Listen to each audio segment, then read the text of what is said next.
Məsələdə deyilir ki, koordinat sistemində y bərabərdir 1.5x düz mütənasib bir funksiyası koordinat başlanğıcından keçir və 3x plus 4y bərabərdir 12 düz xətləri ilə məhdudlanmış, yəni ştrixlənmiş hissənin sahəsini tapın. Bu iki funksiyanın kəşfi nöqtəsinin koordinatlarını tapaq. Əvvəlcə bu funksiyanı kx plus b şəklinə gətirək. Yəni 4y bərabərdir mənfi 3x plus 12, y bərabərdir mənfi 4-də 3x plus 3, 12-ni 4-ə böldük.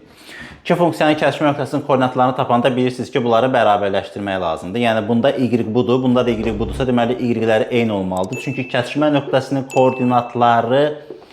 koordinatı həmin o nöqtə ortaq nöqtədir. Ortaq nöqtədirsə y-ləri eyni olmalıdır. 1.5x üstə gəl 0.75 x bərabərdir 3.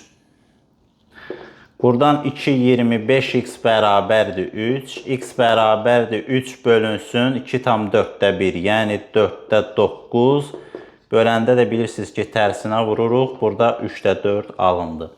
Yəni bu nöqtənin absisi 3-də 4-dür. Absisi 3-də 4-dürsə, yəni 0-dan bura qədər məsafə 3-də 4. Başqa sözlə 1/3-də 1 santimetrdir. Yəni bu üçbucağın hündürlüyü 1/3-də 1-dir. Yəni hündürlüyü tapdım. İndi bu oturacağı tapmalıyım axı. Oturacağı tapmaq üçün bu nöqtənin koordinatını bilsəm bəs eləyir. Y-ni. Bu nöqtə bu funksiyanın y oxu ilə kəsişmə nöqtəsidir. Y oxu ilə kəsişmə nöqtəsini tapanda bilirsiniz ki, x-a 0 deyirik. X-a 0 deyəndə y bərabərdir 3 alınır. Koordinatı 3 isə demək ki, bu məsafə, yəni üçbucağın oturacağı 3-dür.